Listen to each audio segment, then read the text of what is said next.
I went to university and I read international relations. I was planning on becoming a diplomat. I took and this is when I was living in the United States.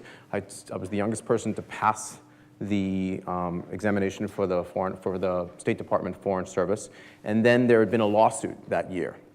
There had been a lawsuit because the examination was biased. And so there was no class, there was no intake, and you couldn't actually join the State Department that year. So I had to get another job. For those of you who know anything about American university educations, they are far from inexpensive. And so with loans coming up, I was able to get a job in the government. And so I went and worked for a United States senator and did that for a couple of years. And I was about to go to law school and become a solicitor. And somebody, because I spoke Spanish, this was my native language, somebody who I knew said, hey, there's this great, really interesting consulting firm, and they're desperate for Spanish speakers. And so what the conversation I had was, that's great. What's consulting? Right? Because I had trained to be a government servant. I had not trained to become a business person. And so I went and spent a couple of weeks thinking about it, looking it up and reading a bunch of business books, and was then able to convince someone beyond my own belief to give me a job in management consulting as a young associate. And so from there, stayed in management consulting, stayed in business, never intending to do that until about 3 years later, I realized that I'd reached what I would call my point of uncomfortable incompetence, meaning not having had a business education. I was in the room having conversations that were clearly above my head, and I was starting to fake it. And so then when I went and got a business education to continue there. And so enabling serendipity, enabling and being opportunistic and being open to opportunities has always been something that for me has been absolutely critical. The second has been about being willing to work really hard. I mean, it sounds absolutely basic, it sounds elementary, but I've yet to find a substitute for it. The third thing that I learned, and that's for me has been incredibly helpful, is the absolute primacy of the value of relationships. And so again, that sounds a bit like a platitude, so I'm going to slice it down a bit more finely. And one of the elements of relationships that to me has been really, really valuable has been loyalty, right? This is nothing that your mother and father didn't teach you, but particularly in a corporate environment, when you're working for someone and they understand that your interests are aligned with their interests and you're not just looking to get their job, right? Or you have people who are working for you and you are willing to do what it takes to help them learn, be successful, have the opportunities to be heard and be seen by senior levels, that the return you get from that is incredible in terms of being supported by people above you, being supported by people in other parts of the organizations. So serendipity, the commitment to doing a great job, sometimes by putting in the hours, and the absolute recognition and primacy of how important relationships and loyalty are three things that I run into and I see every single day, either because they're there or because they're not. My worries are simple. Can I hire and retain the best people in the world when there are a lot of other people who want to do the same, right? Everything we do, whether it's create great products, sell them, service them, down to empty the rubbish bins, you need great people, right? And you need them to be committed. You need them to bring all of themselves to work every day, and you need them to add, not just execute. Obviously, execution is important, but if you stop being creative and you stop adding, things get old reasonably quickly. So the first is, it's all about the people, right? The second is, and it's also related to people, which is making sure we can hire enough software engineers that are great, not good. We're actually more interested, one great software engineer is better than 5 good ones in terms of true vision, innovation, and the ability to navigate the complexities of writing great software. The third is around making sure that we never get lazy about what we're building for our members. If the experience does not meet your expectations or exceed your expectations, you will go someplace else. And so while there is no global competitor to the entire compendium of services that we offer both members and clients, there are competitors for your time as a consumer. There are competitors for your recruitment budget if you're an enterprise, or your advertising budget. And so we are always mindful of the fact that we compete on a number of different levels, but the foremost is for the best people. We recently announced 300 million members globally. And so traditionally, we were focused on the roughly a bit more than 600 million professionals in the world. And professionals are defined, or at least we define them, as people who make a living from a skill. And so we have, at first quietly, but now much more openly, started to pivot and say, we actually need to do more than deliver on our mission of connecting the world's professionals to make them more productive and successful. And so it's actually very apropos that we're here in a university, because that is the next level of our mission, which is to help not just university students, but actually secondary school students who are thinking about what is the right next step for me in terms of a university education. How do I use data to actually make a decision? How do I know that King's versus another university is the right one for me? Maybe if I'm interested in mathematics, or if I'm, better example, if I'm interested in finance, I should look to see where the most finance directors in the UK went to university, and then use that type of data to determine whether I should go to King's or to another university. And so really being useful to students when they're at the university selection decision point, to people in university when they're thinking about how do I get a job when I finish my studies? How do I make sure that if I walk into an interview, I know everything there is about that company, I know who I'm connected to who may be helpful to me to prepare for that interview, and how can I impress that person most? And then obviously our traditional point, which is once I'm actually employed, how do I become more effective in that job? So going from targeting the 600 million professionals to actually starting to pivot to target the 3.3 million people in the global 3.3 billion people in the global workforce, to figure out how we can help them be more productive and successful, is one of our biggest goals. With regards to my goals, continue to make LinkedIn the best place in the world to work for the markets that I'm responsible for. And it's the only job I've ever had where we actually have client events, and clients are coming up in the United States more than in Europe, will give you a hug, or they insist on buying the drinks. Usually that's our job. But we're able to deliver that much value. So we want to continue to deliver that type of value to your clients, because that means you're really making a difference in their business. Thank you.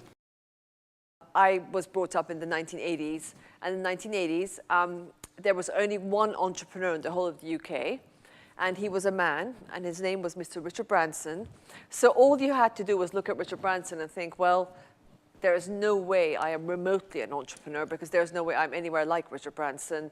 A, I didn't make my first million selling sweets in the school playground. B, I didn't drop out of school. The Richard Branson idea of entrepreneurship was, unless you dropped out of school, you were a complete loser with no creative ability whatsoever. So I thought, well, clearly that's not for me. I went to university, I studied law, so I thought, clearly I'm not at all the entrepreneurial type. So when I left, I think I became the opposite of an entrepreneur. I became a lawyer, worked in a city law firm. And then very quickly I realized, actually, although I did love my training, and I do recommend if I did it again, I would definitely go and work for someone else and get a profession before I did anything else. So I think that for me is the normal thing, go and work for someone else and then dabble at entrepreneurship. But once I qualified to be a lawyer, I realized that actually it didn't really suit my personality, because I suppose there are two things going for my personality, I have realized now. One is my enthusiasm, the other my optimism.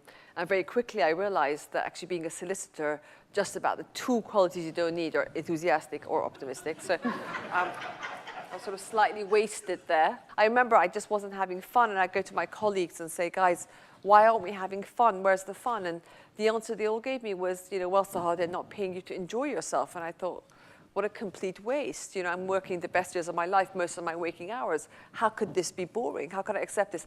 Anyway, that was how it was back then. Until something happened which really shook me up. And I remember after 5 years, my dad died very suddenly. And I thought, you know what, life's too short. I've got to do something I absolutely love doing. So I actually left this law firm after 5 years. Had no idea what I was going to do. Went to visit my brother Bobby in New York. I've got one sibling, Bobby, and he's 5 years older than me. And he was working as an investment banker in New York.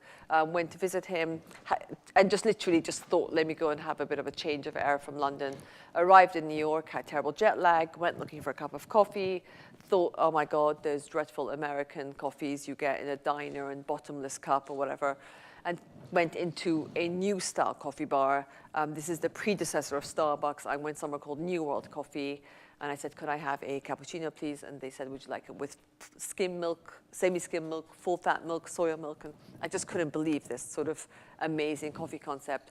And I got hooked on having a skinny cappuccino every day. Got back to London. I couldn't believe there wasn't anything like it.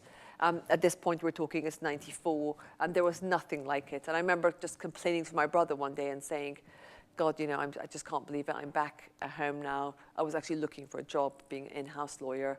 And I said to my brother, it's so boring. I can't believe we haven't got those New York-style coffee bars. It's so boring that I can just have to make myself an instant coffee. Why can't I go somewhere in the morning and start my morning? As soon as I said this, my brother got the old light bulb. He said, I can't believe you've said this. There's a company called Starbucks. And I was like, what the hell, Starbucks? He's like, well, Starbucks is a coffee company in Seattle. It's going to grow outside Seattle. And eventually outside America, and this is that you and I should be the ones to bring American-style coffee bars to the UK. And my reaction was when my brother said this, when he sort of said, you and I should be the ones to bring it, was, hang on a minute, you got me completely wrong. I meant why didn't someone else open it and for me to go to it? So in fact, I just wanted it as a customer. I wanted cappuccinos for myself. Little did I know that that was the best way to start a business. So we, you know, all my friends were lawyers in a way, all Bobby's friends were bankers. So we're going into this world, we were completely clueless. We were clueless about coffee, clueless about retail, clueless about catering. But one law I've got in both my books, I call the importance of being clueless. That actually, it's okay if you don't know anything about the business you're going to go into, because being an outsider nowadays is an advantage. 1 year after the conversation, we opened the doors to the first store. That was in South Molton Street off Oxford Street. And we were the first coffee bar of its kind to open. That was November 95. To give you an idea, there are now something like 7,000 coffee bars in the UK.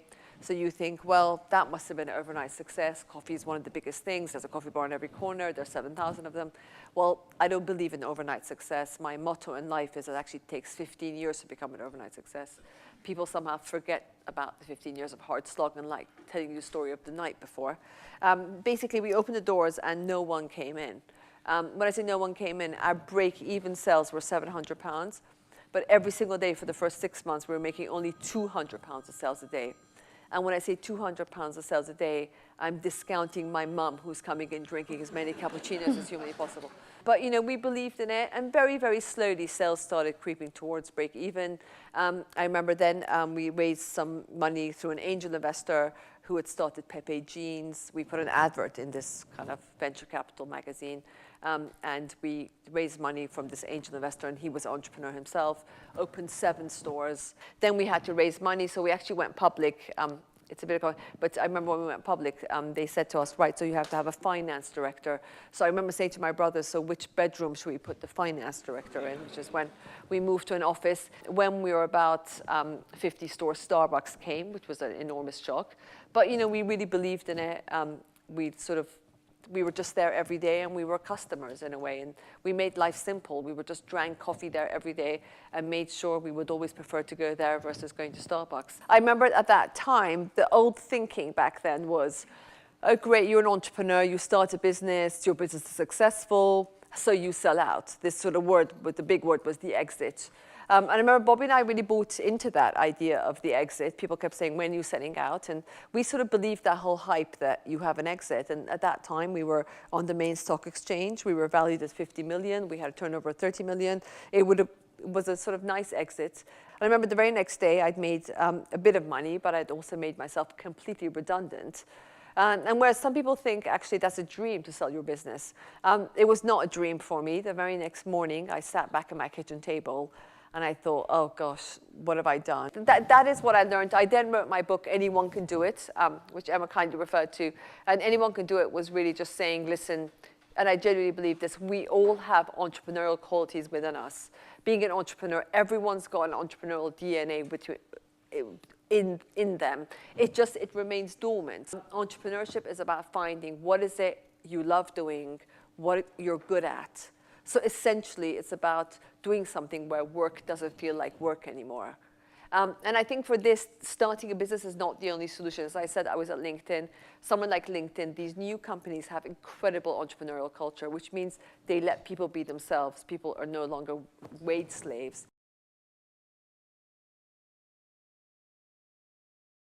And I just wondered, you've both got experience in both the US and the UK, which in my opinion, also having businesses in both countries, I find a very, very different spirit when I engage with people on both sides of the Atlantic. So I wonder, to start off the conversation, whether you perhaps have a view as to whether or not the UK versus the US, whether it fosters entrepreneurial spirit. I think we tried to capture this with a cocktail party analogy. If I'm going to compare Silicon Valley to Europe, and then I'll pull the UK out because I think the UK kind of falls somewhere in the middle. If in Silicon Valley, you try to launch a company and it doesn't work, and you're at a cocktail party, people will come up to you and say, so, Ariel, what are you going to do next? In continental Europe, if you try to launch a company and it doesn't work, you're not invited to the cocktail party. Or if you're at the cocktail party, you are Waiter. you're in a corner by yourself. And so taking risks and actually having failed has an amazing social stigma.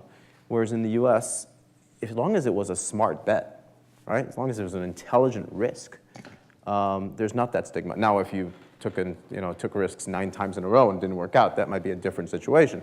But there is a license to fail as long as it was a reasonable attempt. And I think on the continent, that is sorely lacking. I think the UK is in between. I think the UK is evolving a bit more to be encouraging and tolerant of that, whether it's Silicon Roundabout, whether it's some of the businesses you're seeing in Cambridge, where innovation and taking risks are more encouraged. But there's a bit of distance to cover in terms of there's a whole ecosystem that has to evolve around that, whether it's the venture capitalists who are willing to take risks, whether it's people not just selling out as soon as they can, but actually growing the business to become a true world champion. And so I think it is a mindset issue. Well, actually, I'm actually a bit tired of everyone saying this whole thing of, oh, it's not like how it is in America. Because, I've only lived here, although I say my brother was in America, I got the idea in America. My experience of entrepreneurship is only in the UK. And to be honest with you, on the high street, every single name I see is entrepreneurs that I know who started at the same time as us in the UK. So, this whole idea is not healthy thinking, oh, it's much better in America. We sort of love making things into problems, so it becomes everyone's excuse. It's not quite like it is in America. I think, the government's trying to help at the moment. There are lots of incentives. There are tax incentives for entrepreneurs. It's a smaller country, so I find that less intimidating. I don't know how I would start a business in America. I find this easier. It's a kind of smaller patch. It's easier to get your head around it. So that's an advantage, I think, versus America. So you know what? We live here, and there are tremendous opportunities, and it's about your own mindset. And I think there's, and failure is something that you feel. If you're going to be intimidated, then we can only blame ourselves, really. Did you, from the onset, did you have a defined vision for growth? And how did you then determine whether you wanted to go on to become a coffee house chain rather than just a standalone kind of boutique and intimate coffee shop? If you think about it, you never travel to go to a coffee bar. A coffee bar is only useful to you if it's actually on your way, isn't it? On your way to the tube, from the tube to work. So we realized people actually drive to go to a coffee bar. That sort of defeats the whole object of it. So it's not like a restaurant in a way. So we always knew there was no point having one because your catchment area would only be people that work or live within 5 minutes of there. So we knew that it was always going to be a change. So the mentality is, to give you an idea, the first business plan, we said we want to open 1 store, but we aim to be a chain. Then the second business plan was we want to open 7 stores, but we want to be a chain. Then 30 stores. And that's why I'm kind of sometimes, I judge a lot of these business plan awards and people have business plan, I want to open 100 stores. Well, that's impossible. No one can ever simultaneously open 100 stores. Even if you're a conglomerate, you can't. So you just got to do it one by one. And I think that's what makes entrepreneurship doable. Tiny little chunks, tiny steps. Just think of 1 store, make that store perfect, then it's easier to open the second one, and then so like that. So it's you know how it is, you sort of go up the steps like that. What would you say are the best 3 features in LinkedIn that you would encourage people to use? You know, make sure your profile really speaks to who you are, that it has a photograph, that it has the things that you've done. Second, build your network, right? And that doesn't mean accept every connection request that you get or indiscriminately connect, but build a really quality network. You know, the rules I use is I accept connections of people who I've met, who I wouldn't mind meeting again, or if I haven't met you, I could easily understand what we would talk about or how we, you know, what would we cover when we got together. And the actual search feature, whether it's on your telephone or your desktop, I never walk into a meeting not having looked at that person's LinkedIn profile. Yeah. When choosing a location, obviously outside London, what are the factors that make you choose that particular town or that area to open your business in? We had lots outside London, actually. In front of our first outside store was Birkenhead, would you believe it? But then we had, for example, 5 in Manchester, 3 in Birmingham. The easiest thing for us, because we couldn't afford to do all these sort of kind of market research things, is if we saw there was an M&S and a Boots and a Pret a Manger, you get near there because you assume they've done their research. So yeah, that's the best way to look at it. If they're anywhere near there, someone's thought about it hard. Yeah, I'm a great fan of these events. I think it's a wonderful opportunity to hear stories and kind of for people to feel it's more doable. They get people excited about what is possible. And secondly, they help prepare and debunk some of the myths. And it's always great to interact with the crowd. You get different questions because you've got students here, VCs, you've got professors. Always a good mix. So it's good. It's good for the panelists as it is, I think, for people in the audience. Ariel's comments about people first and effective relationships is what I really believe in, and to know that it really helps you get to the next stage in your business is fantastic. I think because I'm 26 at this time, and these people were entrepreneurs at a very young stage of their lives, I think it was interesting to collect some ideas to myself to use in the future. I thought it was absolutely fantastic. The speakers were really encouraging. I loved their attitude as well. You know, they're very can-do. Well, I mean, I think I came here myself to tell my story, because I think if I tell my story, hopefully people will realize, there are a lot of ups and downs, but anyone can do it, which is what I believe.